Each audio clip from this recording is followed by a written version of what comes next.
Alrighty, hello everyone. My name is Monica Groves from the Adult Literacy X Prize. Thank you so much for joining us for Literation Lounge. Today we have some really great guests from EdTech Centers at World Education. Just to give you a little bit of background on Literation Lounge is a monthly speaker series supported by the Barbara Bush Foundation Adult Literacy X Prize.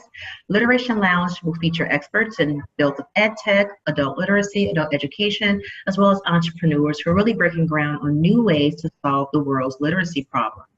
And so today we are very delighted to have Silja Kallenbach and Alison Weber of World Education. Just to give you a little bit of information about them, Silja is Vice President of World Education, where she oversees its programs in the United States, including workplace education and educational technology.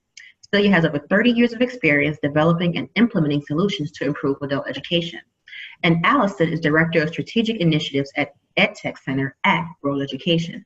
For over 15 years, Alison has developed innovative projects that leverage technology to increase the reach and outcomes of education and workforce initiatives, many of which involve digital learning strategies. Previously, she was Executive Director of the Building Skills Partnership Building Services Industry Sector and Training Fund across California.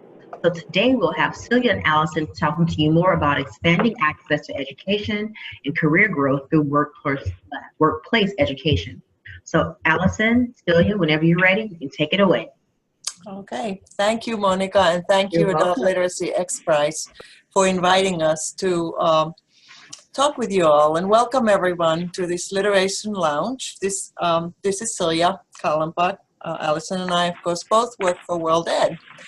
And here's just by way of a little bit of introduction in case you're not familiar with our organization. We are dedicated to improving people's lives through education, social and economic development programs. Right now we work in about 18 countries. We've been around since 1951. And education is really integral to our work and our approach, whether we're working in the US or Mali or Laos. And here you can see some areas of expertise, and really today's presentation touches largely on the EdTech and workplace education. In the US, we provide a lot of professional development and technical assistance, and we operate 5 centers of expertise, and one of them is the EdTech Center. And so Alison is going to say just a word about that. Sure. Our EdTech Center is relatively new, about 3 years old, and we work to leverage technology to increase the reach, so who our programs are able to serve, as well as the outcomes of our programs, both education and workforce, or even civic or other initiatives, by accelerating learning, digital literacy, and college and career readiness. And we have a ton of resources on our website we welcome you to check out. As far as workplace education, our experience is primarily in the hospitality industry. In our home state of Massachusetts, 1 in 10 workers actually work in this industry, the leisure hospitality industry, which really spans from the many coffee shops we have here to museums and, of course, hotels. And frontline workers in this industry, as I'm sure many of you can guess or know, tend to be folks who are work for low wages and tend to have lower foundational academic skills. And that's certainly the case at the Seaport Hotel and World Trade Center here in Boston, where we have a workplace education program and Sidekin Foods. This picture here is from Seaport with the employees there. And Alison, you want to say a bit about your experience? Sure. Well, as Monica mentioned, I come out of working in building services industry and job training programs with janitors, and particularly with their union in California. And often those classes were held at the work site. More recently, World Education has partnered with the California Labor Federation and various SCI unions on mobile learning and what we call cell phone first learning and coaching, which is reaching workers who can't get to class entirely by cell phone. And in the case of workers without digital literacy and consistent internet, we use CellEd, which has, an instructional option to teach by text and audio. That was with janitors and healthcare workers. And then we also at World Education partner with various employers on our technology field testing sites, which is a project in partnership with the Employment Technology Fund. And one of those projects, for example, was with the National Domestic Workers Alliance and United Home Care, a key employer in Miami, on upskilling HHA, like home health care workers, and both working on their job skills and their ESL skills. So why workplace education? So what do you suppose this little math calculation is here? I bet most of you know what this 36 million refers to. If you come from adult ed and you've heard that we have 36 million adults whose skills fall below high school level in academic skills. And roughly 2 million can be served with public funds and private funds. So that leaves 34 million adults without much access to educational services, but needing it. And so the point of this little calculation, of course, is really that the overwhelming majority of adults can't access programs that they need and could benefit from, which is why workplace education really needs to be part of the solution for opening access to education for adults. These are, of course, adults who often work more than one job for low wages, juggle family responsibilities, and maybe can't get to class. And at least here in many urban places, if they can get to class and they're English language learners, what they find is a long waiting list.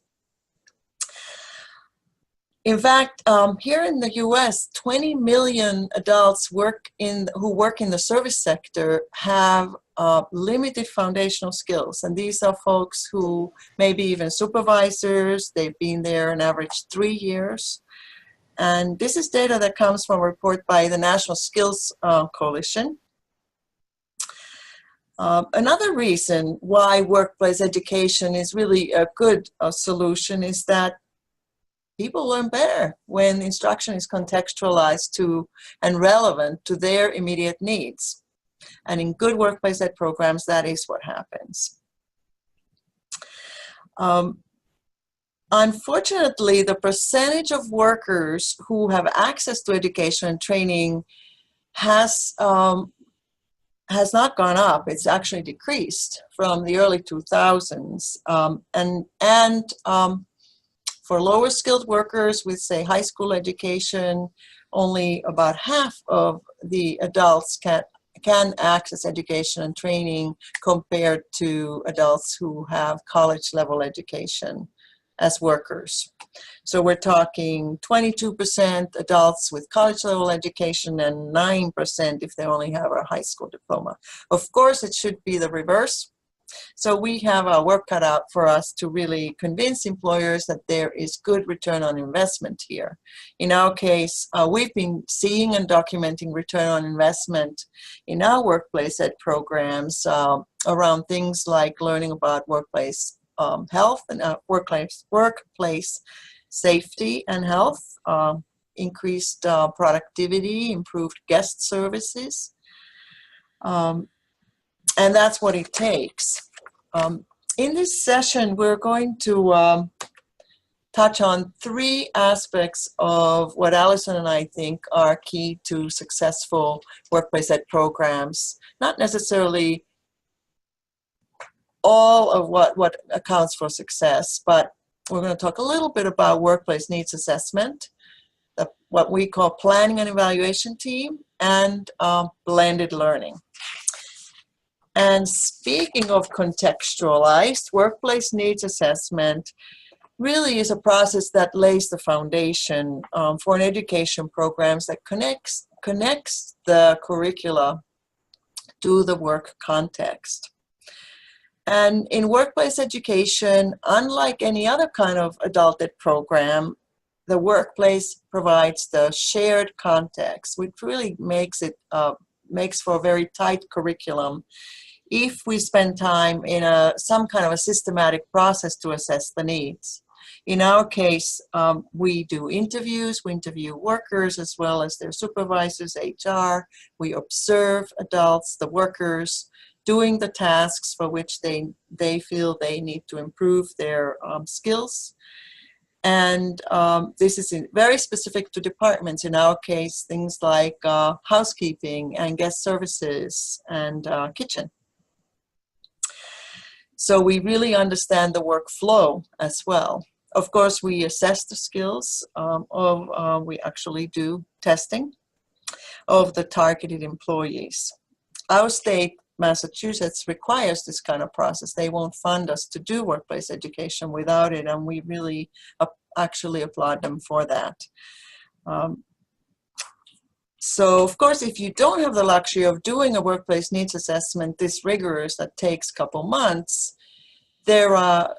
if anybody is planning or designing a workplace education program, it really behooves you to negotiate with the employer to get access to the workers, the targeted employees, in advance to be able to talk to them and observe their work context and how they use language or other skills and where they perhaps fall short.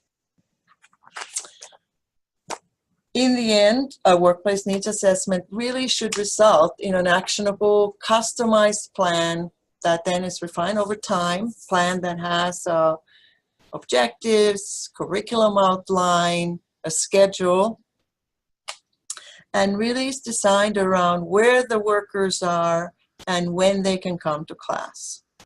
It very much needs to be a win-win for both the employer and the workers, so that return on investment really shows at the end. And that means collecting data as you implement the program that enables you to document the return on investment. In our case, for example, the employees, the students, make presentations to the supervisors around things like what they've learned around workplace health and safety, and many other things. And that right away makes an impression. And you can see here a quote from the CEO, president of the Seaport Hotel, of what they think about this. The second strategy that I'd like to touch on is what we call a planning and evaluation team that really provides a structure for the ongoing planning and monitoring and communication. It's a team that is composed of supervisors as well as employees from each of the departments that's represented in classes, and that includes a student representative. They meet regularly, and in our experience, this team is really critical to the success of our programs.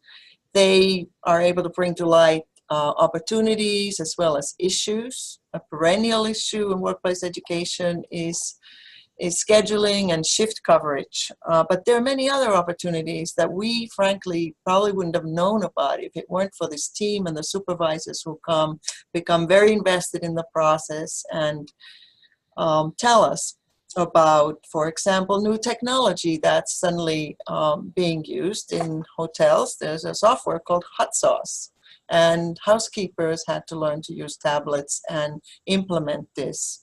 There was, of course, some training, but not everybody was able to pick it up based on the training that was provided to everyone. The process of this PET team, as we call it, also helps set realistic expectations. For example, how long it takes to learn a foreign language. Often employers have not so realistic expectations of how much time it takes and what it takes. So it helps with that. So there's a lot of trust and ownership that builds through the meetings and through really puzzling out how to make this program work for the employer and the workers. I'll give just one quick example before I turn this over to Alison. We learned that the hotel had and has a job shadowing program.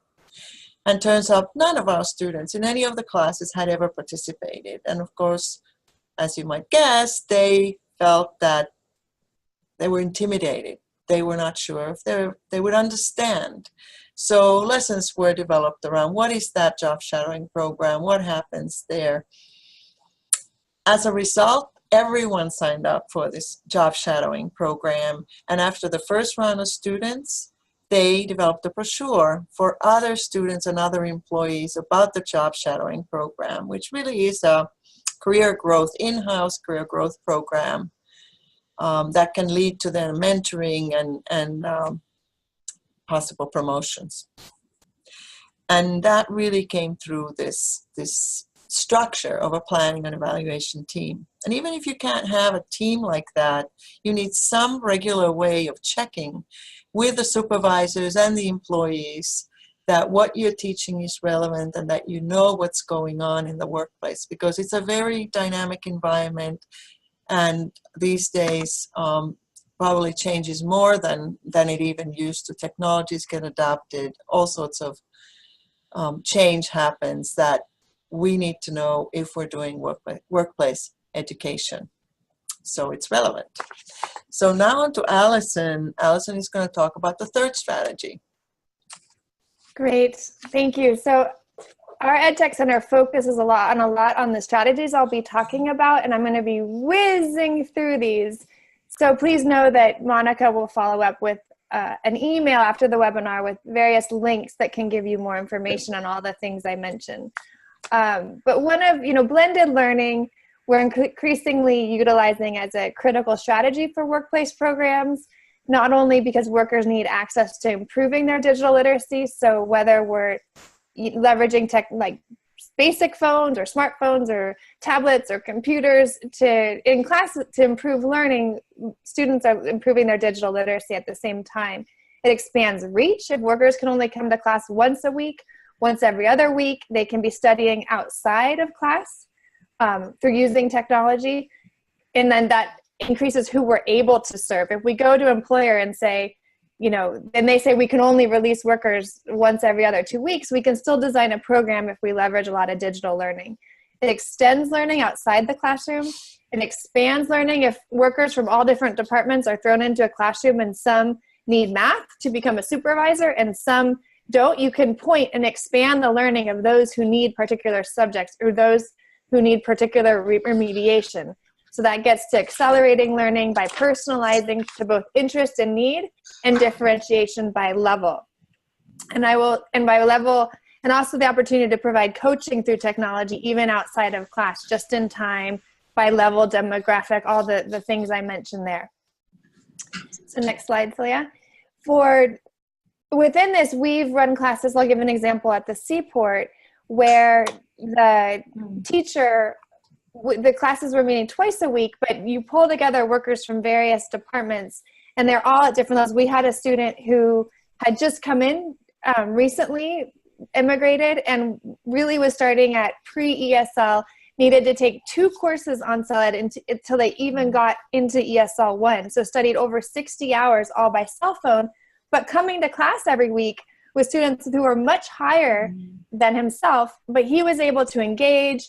And the teacher was just blown away by his success by studying outside of class. And he even came into class and at one day said, do you like Chinese food? And the teacher was like, where is he learning this language? How is he improving his accent? And it was all the studying he was doing outside of class. So our teachers at the Seaport will continue to use CELED as well as Quizlet to expand learning outside of class, so that as we know, if you're starting at a very lower level of basic skills, you can't learn enough in 1 or 2 hours of class a week.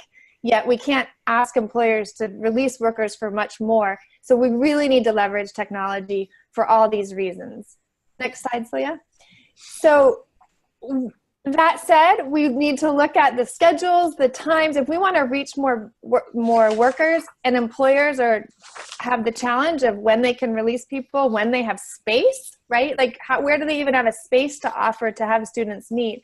We need a lot of creative models. So everything from pure distance, like the Mobile Up project I mentioned, and I'll share this chart as well as a webinar that goes through all these programs, to learning circles that David and others have written about, and we'll share those articles of having workers meet once a week at a work site, up through, on the next slide, a program where the National Immigration Forum designed a program first where it was for immigrant retail workers, where it's 60% digital and 40% face-to-face in class. Now, as they go and expand their program and they're working with leading retail employers, as well as grocery stores, each store can't give the same amount of time, and they're having to adjust it and negotiate with each store. So there are some stores that will help onboard a student to mobile learning, and they've created a mobile app where students can learn the job skills that way. But now they're having to figure out how to do it all remotely, to train workers that live 50 miles away. But why it's still workplace learning is the workers are being found, assessed, and onboarded through the worksite, tracked, and they're studying paid for by the employer, but the nonprofits or the training programs serving them are adjusting the program to meet those exact needs. And that's what we really want to emphasize. In this case, they had a ton of success because they linked completion of a vocational ESL course to non-credit community college certificate. And so, just great course completion and employer success, with 37% students getting promotions after only 3 months of instruction. So that said, last slide, Silja. We also just want to flag that now is the time, and I'll share a webinar that David, who's on the line, and I did for links, where we're talking about the tech revolution in frontline work. So I've worked with janitors in California most of my career, and in the last 5 years, there's been a huge opportunity to approach employers and building owners and say, we know you're now doing HR on mobile phones. We know you're doing even work operations. You want janitors to be able to do work orders and respond to customers and upload photos of problems that they see that need fixing at the work site, even ordering supplies, all on these online platforms. Let's partner. We'll teach basic digital literacy. We'll teach the language if you fund us to come in and do that, and we'll show you the ROI as you're converting these systems that make your work more efficient. And if you just look at the top industries, we all in our communities, we have these industries. We as adult educators can be going out and finding the win-win with employers who are going to be willing to pay for this because they don't know how to train and teach digital literacy and teach the basic skills to these lower skill workers that all of a sudden they need to upskill. And I can send more information on the tablet training we do for janitors in partnership with Google and the subcontracted janitorial employers, and how that's really been a win-win. And we know the janitors are also practicing skills to leverage their children's website, children's school's website to sign their kids up for soccer. So they're practicing all the time, and that's how the skills workers need for work are ingrained, and they don't lose them. We learn by doing, and if you don't use it, they lose it. And so the employers actually understand and support digital and language learning that not only supports the janitor's success at the job, but outside. So I'll stop there. We wanted to open this up for questions. Not a lot of time left, but I'll send it over to you, Silja and Monica. Yeah. Thank you for listening. If you have any questions or comments, we'd love to take these last few minutes to talk with you. If you have questions, you can type it in the chat box, and that way we're able to have a chronicle of questions if you have them. So feel free to type in the chat box any questions you may have or statements. I would like to get us started with one question. I know you were talking about when it comes to curricula that merges literacy and workforce development, there are some key features. Could you list one or two key features that that type of blended learning model should have? Do you want to jump in, Alison, on the blended learning key features? The kind of the curriculum? Mm-hmm. The key features that blended learning, shall I go back to that? Yeah. So when you're adopting a curriculum, I think there's a lot of different ways to structure blended learning, right? So and I'm using that term very much broadly because teachers can structure curriculum to be just additional curriculum, somewhat a little bit less separate from what they're teaching in class to differentiate and expand learning, or it can be very much an integral part of how they're teaching.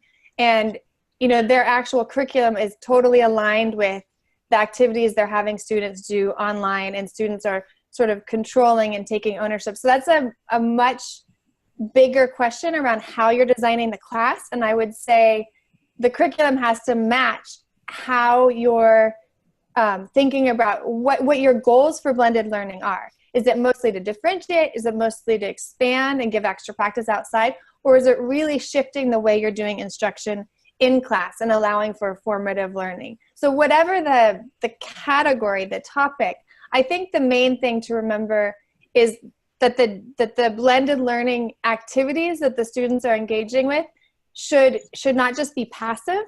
Students must also be being asked within the curriculum to produce things, you know, turn in homework or share with others, not just being receivers of content, but creators. And so using Google Docs, you know, sharing with others, using Padlet or creating a Facebook page where students are sharing with each other. So I would and then I think just really thinking critically about what you think should be taught in class and practiced in class, because you need that hands-on interaction and feedback in person from an instructor, and what actually makes sense to teach outside. So then we're kind of looking at that flipped approach.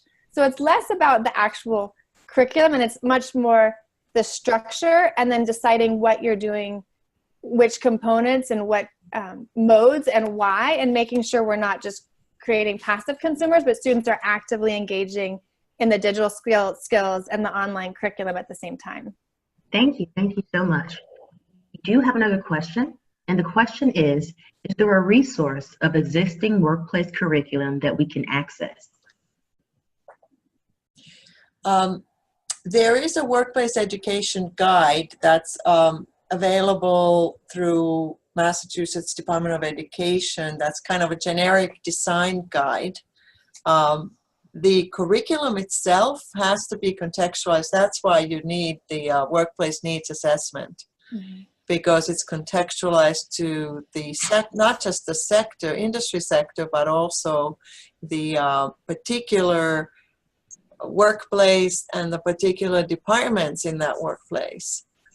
So there's no generic, it would be almost antithetical to have a curriculum for the workplace. But for designing, there are some guides.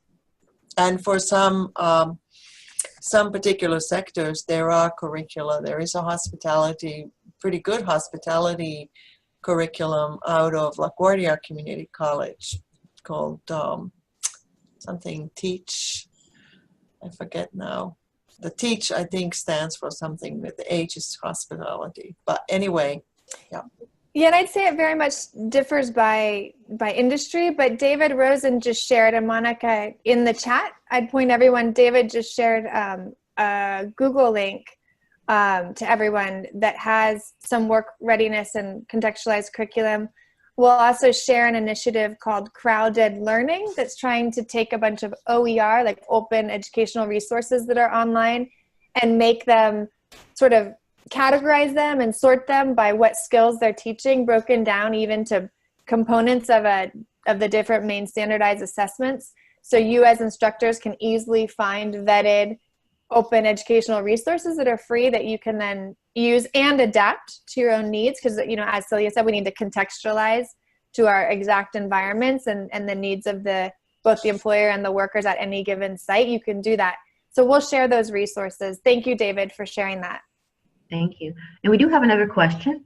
The question is, when approaching a large company about letting them know about a literacy app, who should you ask, or for what department? We usually approach HR, and that's the conduit. I mean, of course, if you know someone there who is in a position of authority to connect you, but generally the gateway is HR. That's in charge of employee training, and they may then point to the particular people in charge of employee education and training.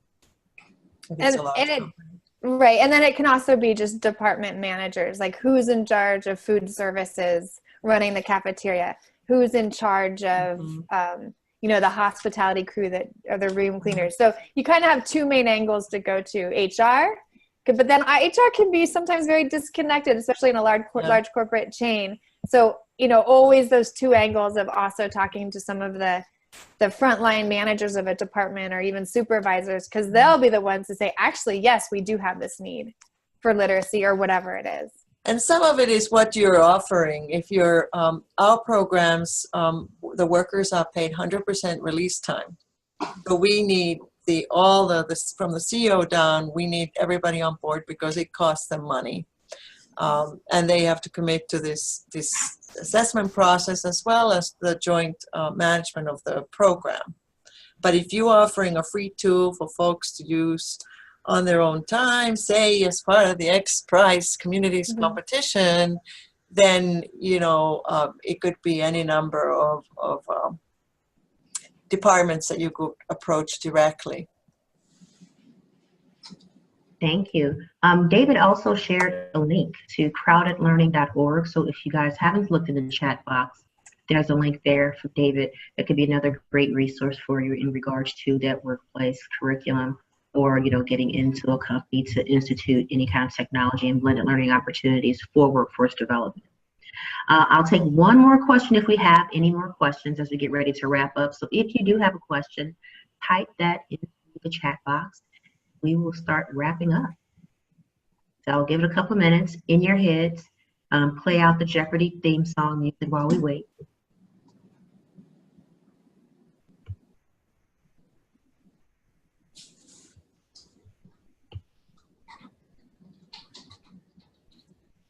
And if there are no more questions, I will move into thanking Silja and Alison so much for your time, your expertise, and your passion, and the great tools you've been sharing in regards to workforce development and digital learning. Thank you so much. Thank you, everyone. Thank you. One question is, will you be sharing that BSP Google training info? I will. I'll show that we have a 2-pager on the tablet training. I'll share that happily. Yeah, and what we can do is actually, if you guys have any documents or pertinent links to anything you spoke about here on this Literation Lounge, you get that to me. Would like to say to her anything?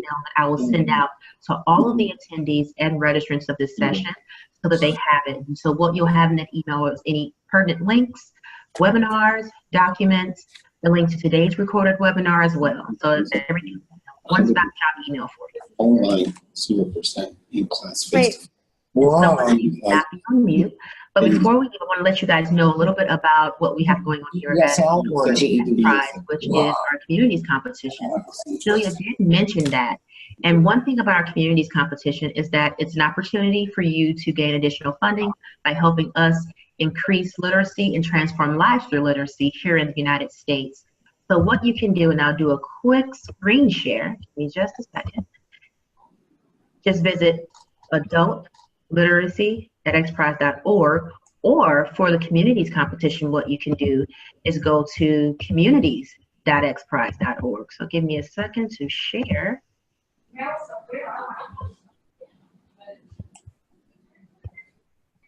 And that should be sharing with you guys right now. So you will see communities.xprize.org on your screen. That's where you go to learn more information about the Adult Literacy X Prize Communities Competition. We have $1 million to give away, as well as an opportunity for you to distribute free adult literacy apps to adults in your community who are looking to increase their English literacy skills.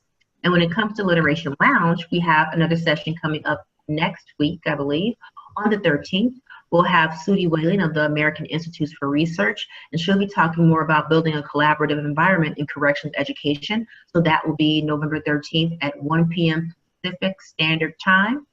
So remember, Pacific Standard Time, and I'll make sure I send out details to you guys in regards to the specifics of that webinar for Literation Lounge as well. And if there is no more questions, I'd love to be able to wrap up and start working on getting you guys that email with all those pertinent, important things that you've asked for here on this session. And with that, thank you guys so much. Have a great one, and we'll be in touch. Bye-bye. Thank you.